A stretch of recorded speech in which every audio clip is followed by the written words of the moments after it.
Good day, everyone. Now, for the first lesson for our midterm coverage, we have Chapter 3, Artists and Artisans. Now, I want you to get your books and open your books to page 21. Now, this chapter focuses on the most important element and creator in any work of art, which is the artist and the artisans.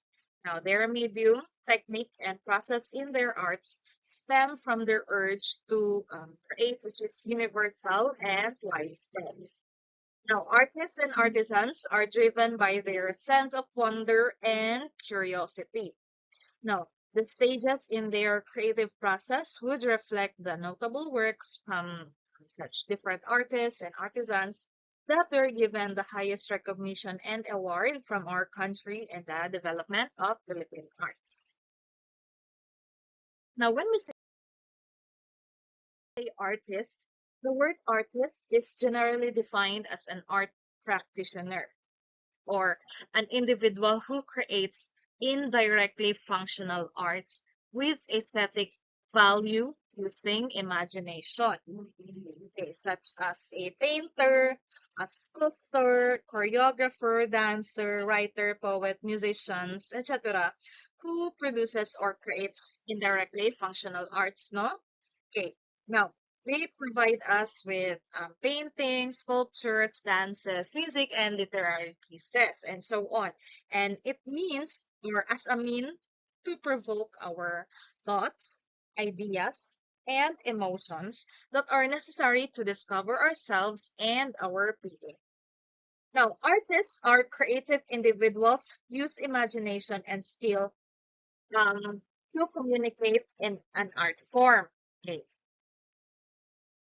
They use materials of an art to solve visual problems. Now, artists look to many sources for inspiration, such as nature, no? They are landscape artists. Some look forward to their natural and cultural environment for ideas, and others look within themselves for a creative motivation. Now, artists exhibit the courage to take risks. They are able to see their surroundings in new and unusual ways. They are willing to work intensely for long periods, such as how a painting takes even days to finish. They work intensely for long periods of time to achieve their goals.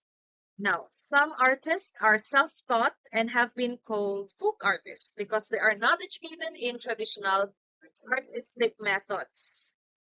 Now, just like the artists, the artisans, okay, wait for a while. These are artists, no? We have here, these are some examples for artists. Now, meanwhile, artisans, they are a craftsman, huh? That produces directly functional or decorative arts. Okay. The artisans' work are so useful and relevant and are very essential in our everyday life. They serve us for a long time, supplying us directly functional art. Now, the artisan is basically a physical worker who makes objects with their hands. Through skill, experience, and ability, can produce things of great beauty as well as being useful.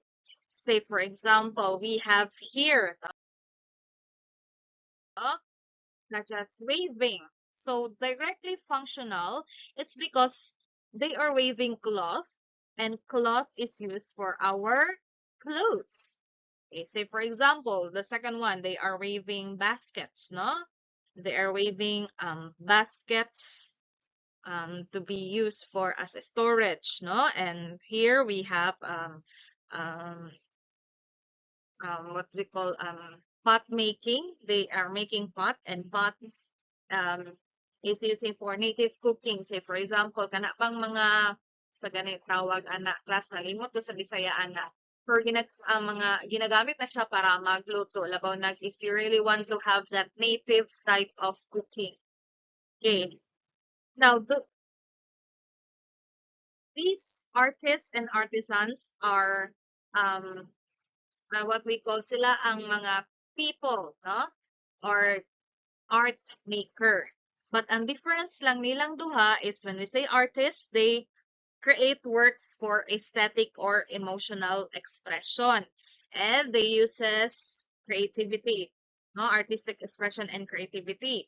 And also, ang ilahang aim when it comes to ilang art is they aim to provoke thought and emotion or maybe showcasing creativity. Well, and also they may be self-taught or formally educated in art schools, while artisans, they are craftspeople who produces functional or decorative objects using traditional techniques. Or in other words, they create directly functional arts. Okay, they have this craftsmanship and skill in making items. Huh? Okay. They aim at creating useful, often durable, functional objects or decorations. And they also often learn through apprenticeships or family traditions. Now, medium and technique are important when it comes to artists and artisans. It is because medium, okay, these are the materials or gamit nga gamiton, no, to create art. Meanwhile, ang technique, it's the skill or method an artist or artisan uses to manipulate the medium for desired effect. Say, for example, dili kay ko artist, but I can consider myself one. When I make art using oil pastels, kay medyo daghan man jud na siya mga lump, no? Kanang na siya mga kanang tibugol-tibugol ang oil pastel. So para smooth ang iyang finish, ako siyang ginagamitan og cotton, then i-rub na ko dito sa ako ang drawing or same aning nasa picture, no? Gagamit siya cotton buds. Kaya para ma-even out or ma-smooth ang finish sa oil pastel. So, dili siya, wala na siya tong mga, mura magughugaw lang tawon tong kuan. So, ang technique is katong ako ang paggamit sa cotton. Okay. Now, the creative process, it refers to the structured stages involved in transforming an idea into a finished work of art or craft, such as this. First stage, we have germination. When we say germination, this is the initial stage of ideation. Okay. It involves envisioning the project, or in other words, and giving it a preliminary shape. Okay, this is the initial moment when you conceive a new project. You are planting seeds of your creation. Now, in this stage, you need to be more specific about what you want to do. Okay, being more specific means choosing some things and leaving some other things out. Say, for example, you want to create a black and white artwork. Say, for example. Now, when we say germination, you plan. Say, for example, sa imong gamiton nga medium can be pencil ba or pen nga kanang color black. Now, specific ka. So, black and white, then pen. No? Ball pen ba or pencil na. We say pencil. Now, unsa nga pencil? Now, there are types of pencils out there. Now, kung kana lang Mongol pencil imong gamiton, medyo dili kay na siya nindot, no? When it comes nga kuan, pero now diri pod mo gamit ang technique. Since say for example, imong medium is kanang Mongol pencil. Imong technique is mura siya pangitaan nimo pamaagi nga nindot ang iyahang labas. So when it comes to germination, okay, you will learn to choose well. You make good decisions. It is also important to choose what you want to do instead of avoiding what you do not want to do. Okay. Next step, we have assimilation. It is internalizing and cultivating the idea. Now, planning and analyzing to refine the vision. Say, for example, continue na kasi mong black and white nga drawing. Okay. Unsa imuhang i-drawing? Can be portrait ba? Or landscape? No, it's possible. Bisan pag landscape nga black and white, possible gapon na siya.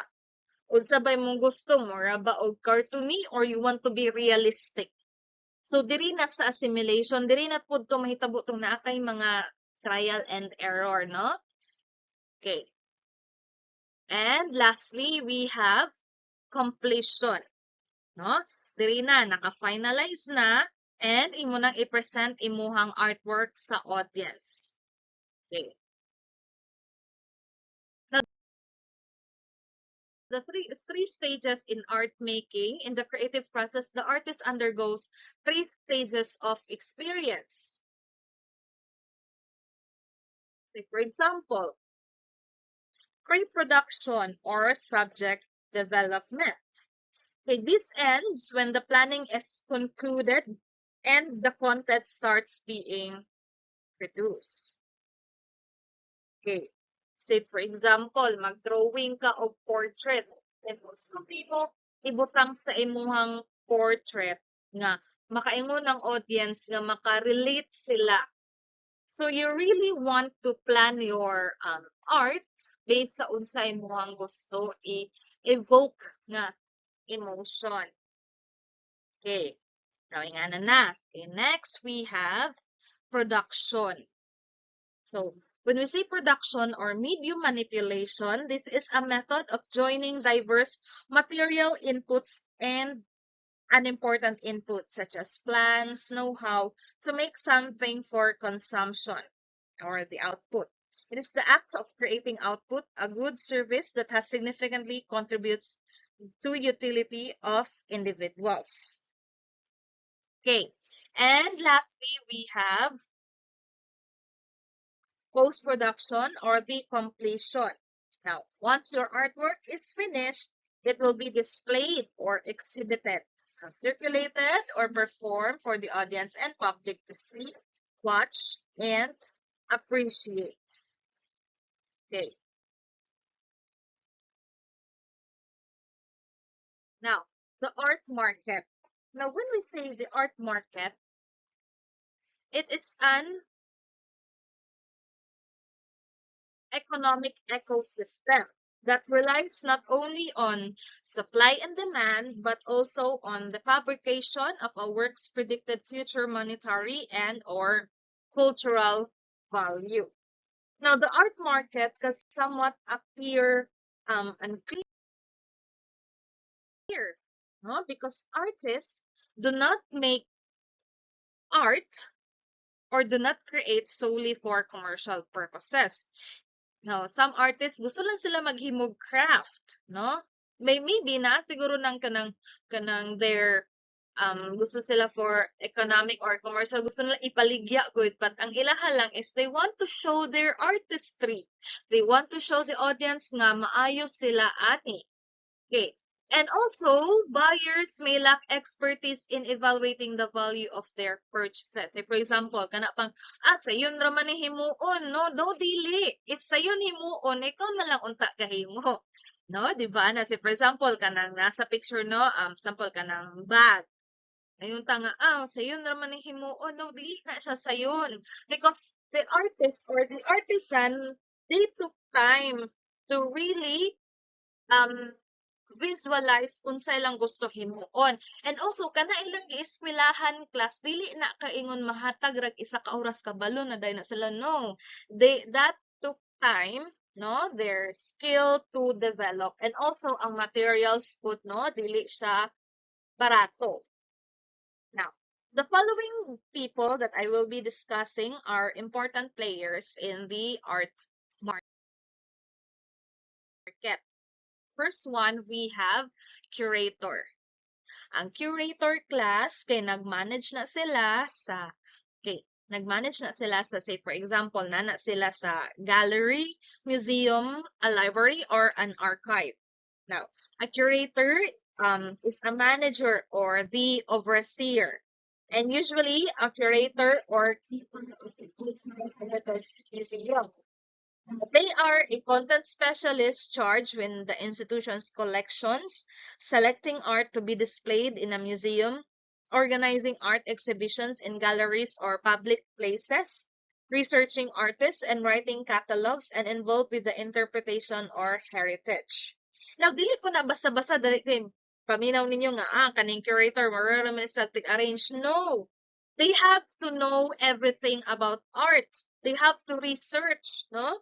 To be a successful curator, you must be organized, passionate, knowledgeable, and adept in multitasking and proficient in writing. Say, for example, class, you as a curator, then, example, gusto nimo i-display sa museum is, example, birthday ni Fernando Amorsolo today.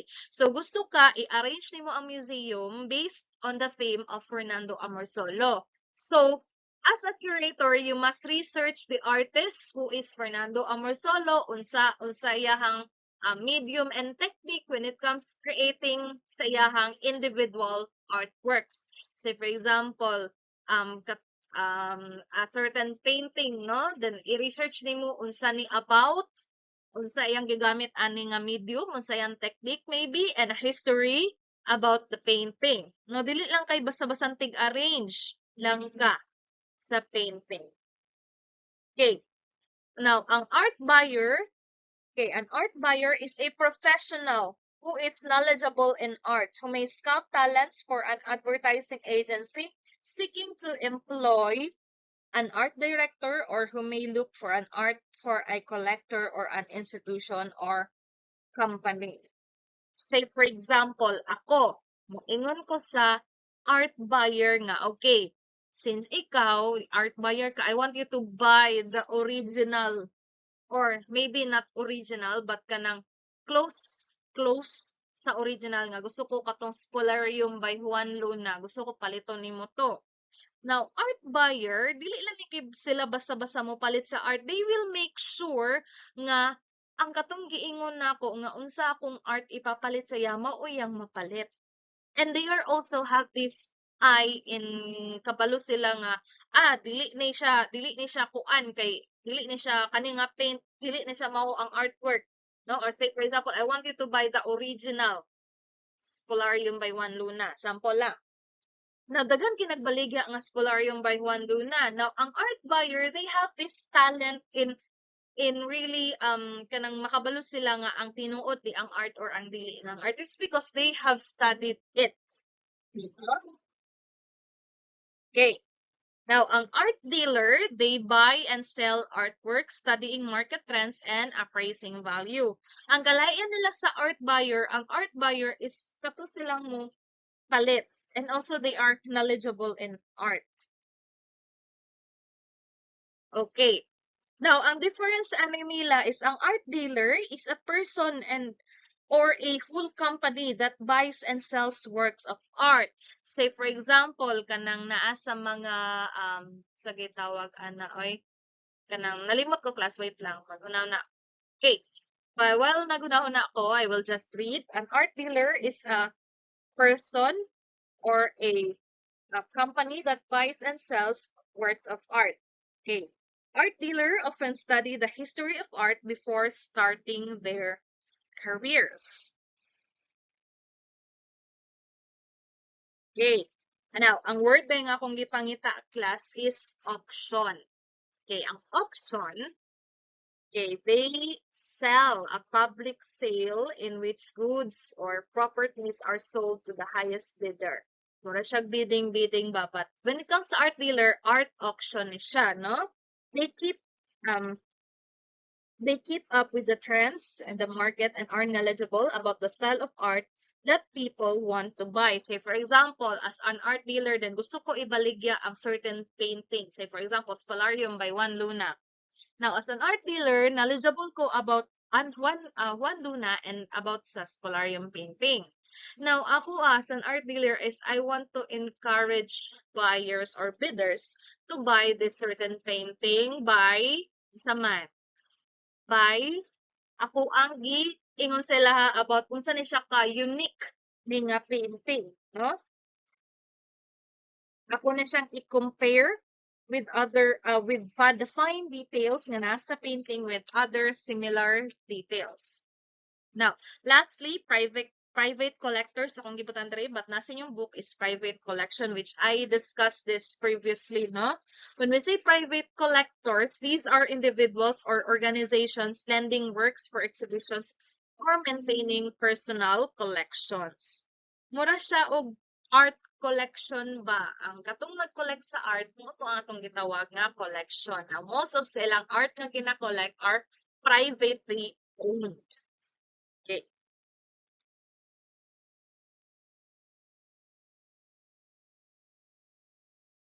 Now, this is an art exhibition, no? When we say art exhibition, it is a public display of artwork, typically organized in a gallery or museum, where artists showcase their works to the public. These exhibitions can be solo or group shows, and the artworks display may include paintings, sculptures, photography, installations, and digital art, and among others. Say, for example, this is during sa collection or exhibition sa mga Filipino artist sa National Museum of the Philippines.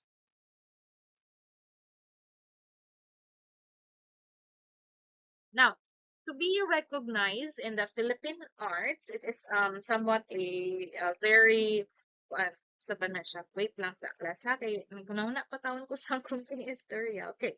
So, recognition in the Philippine arts, it is a very important award or a very sa babalain nga word. Kanang mura siya bag highest no, or high recognition when it comes to you as an artist or artisans that you will be receiving in the Philippines. Now for that,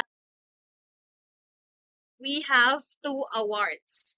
First is the Gawad sa Manlilikhang Bayan or GAMABA. Now, GAMABA, okay, GAMABA, it is an award, okay, it is an award and it is a prestigious honor in the Philippines given to individuals who have made significant contributions to the preservation and promotion of Filipino folk arts and traditional crafts. Okay, now, how dili mo po na basta-basta makakuha og manlilikha ng bayan? It has its kanang na siya kanang class. Naa siya criteria.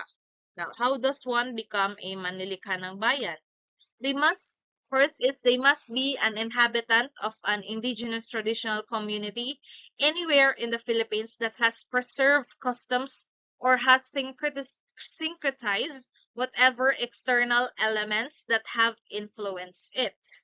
They must be engaged in a folk art tradition that has in existence and documented for at least 50 years. Okay. Next is they must have consistent performed or produced over a significant period works of superior and distinctive quality. And they must possess a mastery of tools and materials needed by the art. Okay, they must pass on and or will pass on the other members of the community. Mostly these are indigenous people. Their skills in folk art for which the community is traditionally known. Now, a traditional artist who possesses all the qualities of a Manlilikha ng Bayan candidate but because of age or infirmity has left them incapable of teaching further their craft may still be recognized if they had created a significant body of works and have consistent display excellence in the practice of their art, thus achieving important contributions to the art's development. And they also may have been instrumental in the revitalization of their community's artistic tradition. Okay. They have passed the skills of folk art to other members of the community, and the community has recognized them as a master and a teacher of their craft. Now, the duties and responsibilities of the awardees we have is to transfer the skills of their traditional folk art to the younger generation through apprenticeship and such other training. Now, to cooperate with implementing agency in the promotion and propagation of their traditional folk art. And also to donate to the National Museum a sample or a copy of their work. Now, next are the recipients or katong mga nakadawat na sa Gama Ba Award. Okay, first is Silang Dulay. She is a Tiboli weaver known for her mastery of the tinala cloth, a traditional woven textile made from abaca fibers, which is a significant part of Tiboli culture in Mindanao. Okay, for example, considered siya nga Gama Ba awardee, it's because ang kaning Tiboli weaving sa tinalak has been gikuan sa baga nang has been documented no for um more than 50 years no, and it is a folk art. It came from the Tiboli community, and kani silang dulay kuha ni siya kanang murag siya dako-dako pa or siya'y master aning Tiboli weaving. Now anything nga gihimo niya is very special. Guys, then human since siya man ang murag dako-dako ani yapong gitudluan ang mga like younger generations para kani nga weaving class dili siya mawala, no? Kay part man ni siya sa atong culture, importante class nga i-preserve nato ni siya. Okay, next is si Chofilo Garcia. Same lang yapon sa reasons ni Lang Dulay ha. Ako lang i-read. Okay, a master abay or gourd artisan from the Ilocos region, known for his intricate and innovative work of tabungao. Okay, a carved painting gourd containers. Okay, a key part of Ilocano culture. Okay, he also made katukong or hat kanang nasa yung picture no, muna siya ang symbolism sa pagka-Filipino when it comes about na kanang maghimo og mga poster no para ma-signify nga Filipino kana nga hat ang mugawas dayon. It has been used by farmers of sa Ilocos region no. Okay. Now, next is si Iwang Ahadas. He is a musical master, particularly in playing the gabang or a traditional bamboo xylophone and other indigenous instruments. His artistry in both weaving and music has significantly contributed to the preservation and promotion of the Yakan people's cultural heritage in Basilan. Okay. Now, si Saling Tamonon, she's a master of the ikat weaving. Now, kani siya traditional art form sa Manobo tribe sa Mindanao. She is celebrated for her expertise in creating intricate woven patterns. Now, kani si Masino Intaray, okay, he's an outstanding kulilal or epic poetry singer and basal or song leader from the Palawan province, recognized for his contributions to preserving traditional music and performing arts of the Palawan tribes. Now, when we say arts, no, dili lang maglimit sa visual arts, napod sa music and performing arts. Okay, next is si Hadja Amina Api. Okay, a master kawin or traditional beadwork and also her involvement in weaving the intricate pandamos mats. She's an artist from the Bajau community in Mindanao, celebrated for her intricate bead designs and her role in preserving traditional Filipino craftsmanship. And next is si Bayang Barrios. She's a folk musician and a vocalist is known for performing traditional and contemporary folk songs that celebrates Filipino culture. Now, the next award in the Philippines, in the arts, we have the National Artist of the Philippines. This is the highest, no, the highest art award. Okay. When we say the National Artist of the Philippines, the Order of the National Artist is considered to be the highest national recognition for individuals who contributed to the development of the Philippine arts. Now, for um, the National Commission for Culture and the Arts and the Cultural Center of the Philippines together administer this award. Now, ang makagrant lang ani sa award class, di ba? Ang katong National Commission for Culture and Arts and Cultural Center of the Philippines, kapag sila ang mag-nominate. Well, ang makagrant lang ani is ang president mismo. Nagsugod ni siya during the 1972 in 1972 when Presidential Proclamation number 101 series of 1972 was enacted to recognize Filipinos who made exceptional contributions.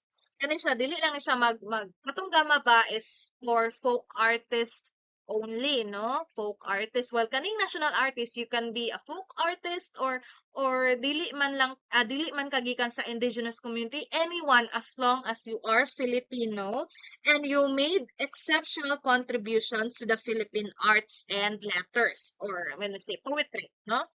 Now, ang pinakaunang na awardan ani class during 1972 was Fernando Amorsolo, making him again the first national artist. Now,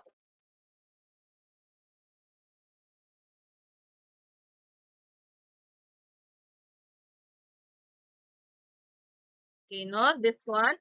Then in your book, I will just read. I haven't included it here on the PowerPoint. Now, the National Commission for Culture and the Arts and the Cultural Center of the Philippines have set criteria for the order of national artists. These criteria are as follows. First is living artists who are Filipino citizens at the time of nomination, or pwede pod as well as those who died after the establishment. Kuan man gud class, some of the national artists are awarded posthumously. When we say posthumously, kanang nagnamatay na sila ba, iha pa sila na-awardan kay mo pa may pagka-recognize sa ilahang work man, which is kira man na siya. But during like after sa creation, like 1972. Okay. Next is artists who, through their content and form of their works, have contributed in building a Filipino sense of nationhood. Now, next is artists who have pioneered in mode of creating expression or style, thus earning distinction and making an impact on succeeding generations of artists.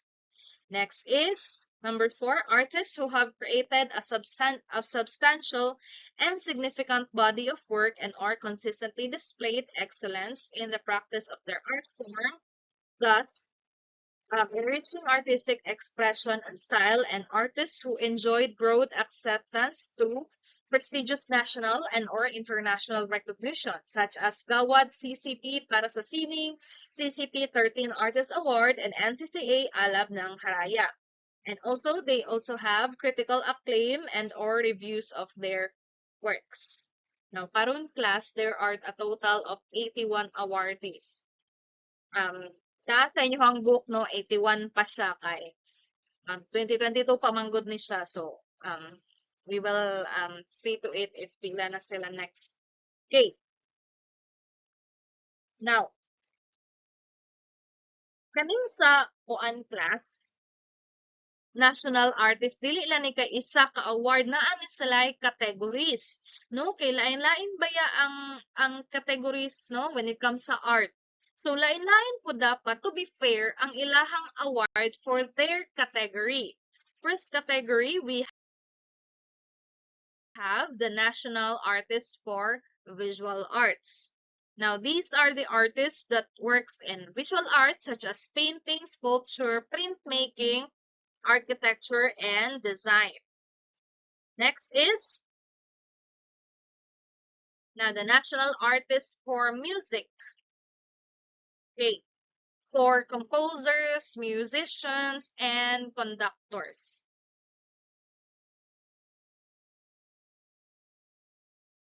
And also we have the national artists for theater.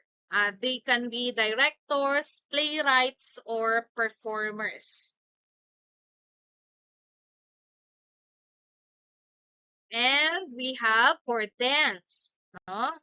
For choreographers and dancers. Ay, dili na siya dance class. For literature ni siya. Ako lang ni siyang ilisan before na ako i-upload ang kuan kanang PPT. Okay, these are national artists for literature. These are for novelists, poets, and essayists. Or in other words, writers.